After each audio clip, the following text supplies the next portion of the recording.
Buenos días chicos, un día más disfrutando de la química.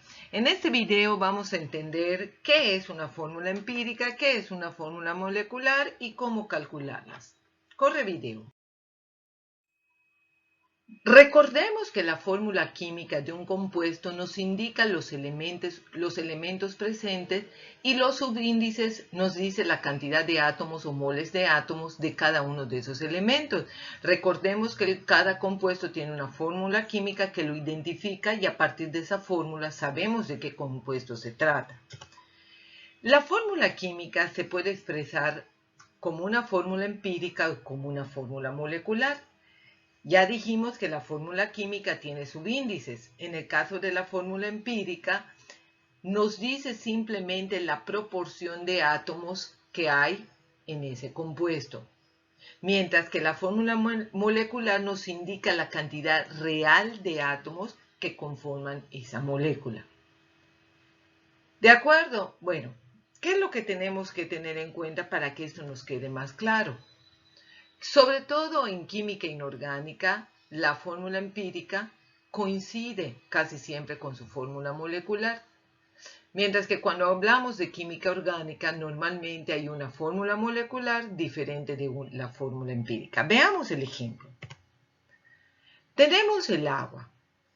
El agua es su fórmula real, es su fórmula molecular, porque además el agua forma una molécula. Recordemos que es un compuesto unido por enlaces covalentes. Esta es la cantidad mínima de proporción. ¿A qué me refiero? Sabemos que cada molécula de agua se compone de 2 átomos de hidrógeno y 1 de oxígeno. No lo podemos simplificar más, así queda. Esa es su fórmula real, es su fórmula molecular y al mismo tiempo es su fórmula empírica. Esta parte es para que entendamos que no todos los compuestos tienen una fórmula empírica y una fórmula molecular. Hay compuestos que tienen la fórmula empírica y molecular, la misma, son iguales. Mientras que veamos el peróxido de hidrógeno, fíjense, simplemente por ponerle un 2 al oxígeno, cambia completamente, es peróxido de hidrógeno, tiene otras propiedades, otras características, otro olor, etc. Ese simple 2. Por eso decimos que es intocable, son intocables los subíndices de una fórmula. Aquí esta es la fórmula real del peróxido de hidrógeno, es su fórmula molecular. Sin embargo, esa fórmula molecular la podemos simplificar, porque si decimos que por 2 átomos de hidrógeno hay 2 de oxígeno, es lo mismo que decir que por un átomo de hidrógeno hay 1 de oxígeno. Es lo mismo. Y entonces simplificamos los dos y me queda así. Entonces, ¿a qué conclusión llegamos aquí? Que la fórmula molecular es la fórmula real y la fórmula empírica es una manera de representar la relación mínima que hay entre todos los átomos de ese compuesto. Sin embargo, a la hora de trabajar, a la hora de plantear ecuaciones químicas, reacciones químicas, siempre tendremos que usar la fórmula molecular.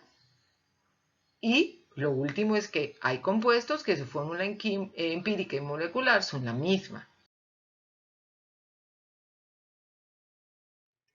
Resolvamos este ejercicio. Me dicen que el ácido succínico es una sustancia que producen los líquenes. El análisis químico indica que está compuesto por 40.68 de carbono, 5.08% de hidrógeno y 54.24% de oxígeno. Y que la masa molar, es decir, un mol de moléculas de ácido succínico pesa 118 gramos mol. Me piden que yo determine la fórmula empírica y molecular del ácido succínico. Empezamos por poner nuestros datos. La masa molar del ácido succínico es 118 gramos mol, es decir, un mol de moléculas de ácido succínico tiene esta masa. Tenemos también el porcentaje de cada uno de los elementos presentes en el compuesto. Y el porcentaje es de 100%. Entre todos lo sumamos y nos da el 100%. ¿Qué sabemos entonces? Sabemos que este compuesto está formado por carbono, hidrógeno, oxígeno. Es un compuesto orgánico. Pero no sabemos cuántos átomos de carbono, cuántos átomos de hidrógeno y de oxígeno. Es decir, no conocemos esos subíndices. Yo les puse X, Y, Z para que nos quede claro que esas son las incógnitas que estamos tratando de encontrar. El subíndice para carbono es X, para hidrógeno es Y y para oxígeno es Z. Bueno, entonces para poder trabajar estos datos que tenemos, solamente están, digamos, de acuerdo a nuestras necesidades la masa molar, porque está en gramos mol, pero el porcentaje pues es un dato que no está en la tabla periódica y que así a bote pronto no nos sirve. Tenemos que trabajar con gramos. Yo me puedo imaginar que trabajo con una muestra de 10 gramos, de 50 gramos, de 20 gramos, para saber en realidad cuántos gramos hay de cada sustancia, es decir, cuántos gramos hay de cada elemento. Sin embargo, lo más fácil es imaginarme que yo tuviera 100 gramos de ácido succínico. Si yo tuviera 100 gramos de ácido succínico, 40.68 gramos serían de carbono, 5.08 gramos serían de hidrógeno y 54.24 gramos serían de oxígeno. Entonces, la manera más fácil es pensar que tengo 100 gramos y que esas son las cantidades en gramos que tengo de cada una de las sustancias. De acuerdo, ya sé los elementos, cada uno de ellos cuántos gramos tenemos, pero lo que queremos saber en realidad es la cantidad de moles, es decir, cuántos carbonos hay para saber el subíndice, cuántos hidrógenos y cuántos oxígenos. Por lo tanto, me voy a mi tabla periódica y ya sé que un mol de carbono tiene 12 gramos. Por lo tanto, 40.68, ¿cuántos moles serán? Un mol de hidrógeno tiene 1 gramo, 5.08 gramos, ¿cuánto será? Y un mol de oxígeno, 16 gramos. Si yo tengo 54.24 gramos, ¿cuántos moles será? Es decir, estoy calculando el valor de X, Y, Z. Pues aplico mi regla de 3, 40.68 por 1 entre 12, 3.39, 5.08 por 1 entre 1, 5.08, 54.24 por 1 entre 16, 3.39. Pues en teoría ya tenemos los moles, ya sabemos que en el carbono es 3.39, en el hidrógeno 5.08 y en el oxígeno 3.39. Entonces decimos en este momento, no puede ser. Yo nunca he visto una fórmula donde los subíndices no sean números enteros. No, nunca la he visto. Tienen que ser números enteros. Correcto. Siempre los subíndices tienen que ser números enteros.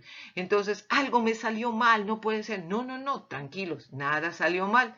Simplemente estamos haciendo cálculos reales. ¿Y cómo podemos hacer ahora para tener números enteros apelando a una lógica matemática? Pues simplemente podemos decir, bueno, la cantidad más pequeña es 3.39, que la tiene el carbono y la tiene el oxígeno. Es mayor el 5.08. Entonces, ¿qué puedo hacer? Ver esa cantidad menor, cuántas veces alcanza en las cantidades mayores para encontrar esa proporción. ¿De qué manera? Muy sencillo. Divido 3.39 entre 3.39, que es el número que elegí para dividir a todas porque es el más pequeño. Es el único número que puede dividir a las 3 porque es el más pequeño. No puedo elegir el más grande porque el más grande solo se dividiría a sí mismo. Entonces, elijo el más pequeño y divido. Luego digo 5.8 entre 3.39 me da 1.49 mol, que lo puedo redondear a 1.5. Y por último, 3.39 entre 3.39. No olviden que elegimos el más pequeño y que por casualidad tanto el carbono como el oxígeno tenían el mismo valor, 3.39. Entonces, aquí llegamos al punto donde ya sabemos que hay un mol de carbono, 1.5 de hidrógeno y un mol de oxígeno. Entonces decimos, oh Dios mío, otra vez, no puede ser, no me está dando un número entero, ¿qué va a pasar? Bueno, solamente el 1.5 no es entero. Entonces aquí digo, bueno, voy a escoger un número, el número más pequeño que multiplique a 1.5 y haga que 1.5 sea un número entero. Entonces, ¿cuál es el número más pequeño que puede multiplicar a 1.5 y darme un número entero? Pues obvio que es el 2. Si yo multiplico 1.5 por 2, tendré 3. Pero ojo, hay una proporción entre los tres elementos presentes. Por lo tanto, si yo multiplico 1.5 por 2, también tengo que multiplicar al que me dio 1 por 2. De tal forma que esto quedaría así. 1 por 2, 2. 1.5 por 2, 3. Y 1 por 2, 2. Ya tenemos nuestra fórmula empírica. Carbono 2, hidrógeno 3, oxígeno 2. Correcto, tenemos la fórmula empírica. Ahora la pregunta es, ¿esa fórmula empírica será la molecular? ¿Será igual? ¿Será otra? ¿Cómo sé si esa fórmula empírica es igual a la fórmula molecular? Muy fácil. Yo ya sé que la fórmula molecular tiene una masa de 118 gramos por mol. Si yo calculo la masa molar de mi fórmula empírica, puedo saber cuántos gramos por mol tiene mi fórmula empírica y comparar con la masa molar del compuesto con su fórmula molecular, que es la real. Vamos a hacerlo. Tengo 2 carbonos por 12 gramos, que es lo que me da la tabla periódica, 3 hidrógenos por 1 gramo, 2 oxígenos por 16 gramos, y en total yo multiplico, sumo todo eso y me da 59 gramos mol. Significa que la fórmula empírica tiene una masa de 50 gramos. Pero yo observo y la fórmula molecular tiene una masa de 118 gramos. ¿Qué significa todo esto? Que la masa molar es diferente de la fórmula molecular a la fórmula empírica. Significa que la fórmula empírica y molecular son diferentes. ¿Y cómo puedo saber qué pasa? Muy sencillo. A la masa molar de la fórmula molecular la divido entre la masa molar de la fórmula empírica para ver cuántas veces la fórmula empírica alcanza en la molecular. Al hacer esta división me doy cuenta que me da 2. Por lo tanto, quiere decir que la fórmula molecular es el doble de la fórmula empírica. ¿Y qué hago entonces? Pues algo muy sencillo. Todos los subíndices se multiplican por 2.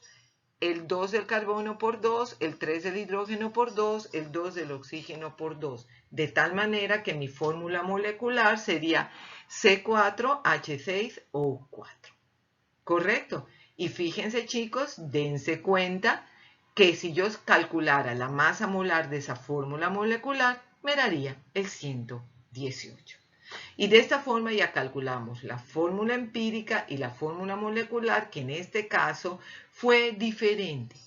Y este ejercicio es un ejemplo muy característico porque tiene todo lo desfavorable que pudiera suceder a la hora de calcular una fórmula. Hay ejercicios más sencillos porque desde que haces tu primer cálculo ya tienes los números enteros y no tienes que seguir con eso de dividir, multiplicar, etc. Entonces, ya vimos lo más difícil.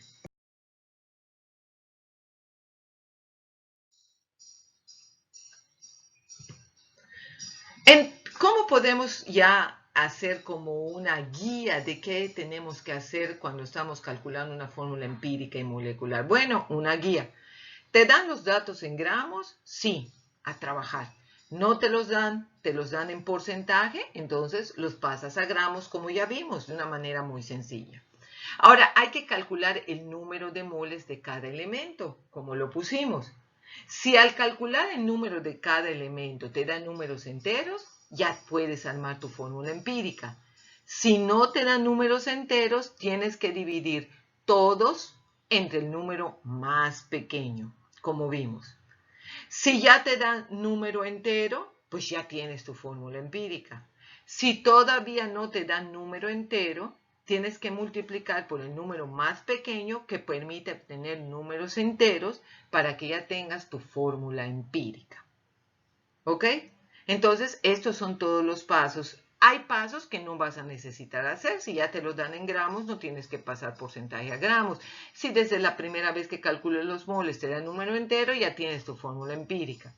Ok, ya que tienes tu fórmula empírica, ¿qué tienes que hacer? Le calculo su masa molar a la fórmula empírica.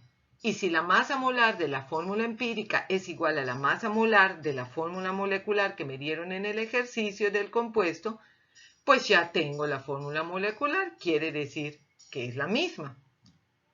Si no es igual, entonces, ¿qué tengo que hacer? La masa molar del compuesto la tengo que dividir entre la masa molar de la fórmula empírica. Y el número que me dé es el número que va a multiplicar a los subíndices de la fórmula empírica. De tal manera que lo multiplico y ya tengo la fórmula molecular. ¿De acuerdo? Este es un pequeño esquema para ir siguiendo los pasos para para no perdernos. Pero recuerden que cada paso es si lo necesito, si no, pues ya voy terminando más rápidamente. Vamos a tratar de resolver el ejercicio de otra manera, porque alguien me puede preguntar, maestra, ¿necesariamente primero tengo que obtener la fórmula empírica y luego la molecular? No. En ese ejercicio que les mostré, que el mismo vamos a resolver ahorita, obtuvimos primero la empírica y después la molecular, pero yo puedo partir calculando la molecular y luego la empírica. ¿Cómo haría esto? Pues una vez más tengo mis mismos datos. Estoy buscando lo mismo, estoy buscando los subíndices de mi fórmula entre el carbono, hidrógeno y oxígeno. Estos son los datos que tengo. Pues lo primero que tengo que hacer, eso sí es verdad, pasar todo a gramos para poder trabajar. Pero ahora voy a plantearlo de otra manera. Todo el compuesto tiene una masa de 118 gramos. Ok. Si yo tengo 40 gramos de carbono en 100, en 118, ¿cuánto tendré? Es decir, en 100 gramos del compuesto hay 40.68 gramos de carbono, pero en 118, que es la masa real, ¿cuánto tendría? Entonces pongo mi regla de 3. En 100 gramos tengo 40.68. En 118, ¿cuántos gramos habrían? Hago lo mismo para el hidrógeno y hago lo mismo para el oxígeno. Planteo mis reglas de 3. Las cantidades de 40.68, 5.08 y 54.24 corresponden a 100 gramos, pero la masa real es de 118. Entonces, en 118, ¿cuánto habrá? 118 por 40.68 entre 100, 48. 118 por 5.08 entre 100 igual a 6. 118 por 54.24 entre 100, 64. Entonces yo ya sé que en la fórmula molecular esa cantidad en gramos hay de cada uno de los elementos presentes. Pero recordemos que en mi fórmula yo no pongo número de gramos, sino pongo número de moles, que son los subíndices. Entonces ahora calculo el número de moles como siempre. Un mol de carbono tiene 12 gramos, 48 gramos, ¿cuántos moles serán? Un mol de hidrógeno tiene 1 gramo, 6 gramos, ¿cuántos moles serán? Recuerde que es la X, la Y, la Z, lo que estamos tratando de calcular. Aplico mi regla de 3, 48 por 1 entre 12 y me da 4. 6 por 1 entre 1 me da 6. 64 por 1 entre 16 me da 4. Correcto, me dieron puros números enteros y ahora ya puedo decir que mi fórmula molecular es carbono 4, hidrógeno 6, oxígeno 4. ¿Se acuerdan? Lo mismo que nos dio cuando lo hicimos de otra manera. Ahora, ¿cómo podemos saber si esa fórmula corresponde a la fórmula empírica también o no? Muy sencillo. ¿Esa fórmula molecular se puede simplificar? Pues sí, porque tanto el 4 como el 6 como el 4 tienen mitad, entonces los puedo simplificar. Los simplifico y me queda mitad de 4, 2, mitad de 6, 3 y mitad de 4, 2. Por lo tanto, la fórmula empírica me queda de esta manera. ¿Y se dan cuenta cómo trabajamos al revés? Primero calculamos la fórmula molecular y luego calculamos la fórmula empírica. Nada más, ojo, un detalle. Si me piden la fórmula molecular, siempre me tienen que dar la masa molar de todo el compuesto. Ahora, ¿qué podría pasar, chicos, que no me den la masa molar del compuesto y solamente me pidan la fórmula empírica? Pues no podríamos partir de la molecular hacia la empírica porque nos faltaría ese dato. Pero como solo nos piden la empírica en la empírica, ese dato no lo utilizamos. Ahora, vamos a esquematizar ahora cómo lo haríamos partiendo de la molecular hacia la empírica. ¿Te dan los datos en gramos? Sí, a trabajar. No te los dan en porcentaje, se pasan a gramos. Se calcula el número de gramos de cada elemento, fue lo que hicimos, a partir de una regla de 3 entre los gramos del elemento y la masa molar del compuesto que nos dieron. Muy bien, ya que tengamos los gramos de cada elemento, calculamos los moles de cada elemento y ya tenemos la fórmula molecular. Ya estuvo. Ahora, ¿cómo pasamos a la empírica? Si los subíndices de la fórmula molecular se pueden simplificar, no. Si no se pueden simplificar, la fórmula molecular y la fórmula empírica son iguales. Si se pueden simplificar, pues se simplifican todos los subíndices y ya tienes la fórmula empírica. Fácil, fácil. No se atormenten. Sigamos manteniendo la escuela viva, chicos. Espero que hayan entendido lo que sucedió aquí. Espero hayan entendido. Lo más importante de todo esto, por favor, es lo que siempre les digo. Las matemáticas son una herramienta. ¿Ok? No se pierdan en las matemáticas, conceptualicen qué estamos buscando, qué es una fórmula empírica, qué es una fórmula molecular. Si eso está claro en mi razonamiento, las cosas van a ser más sencillas. Las matemáticas van a ser una herramienta. No se pierdan en las matemáticas, chicos, y empiecen a hacer cosas raras. Escuela Viva, nos vemos en el próximo video.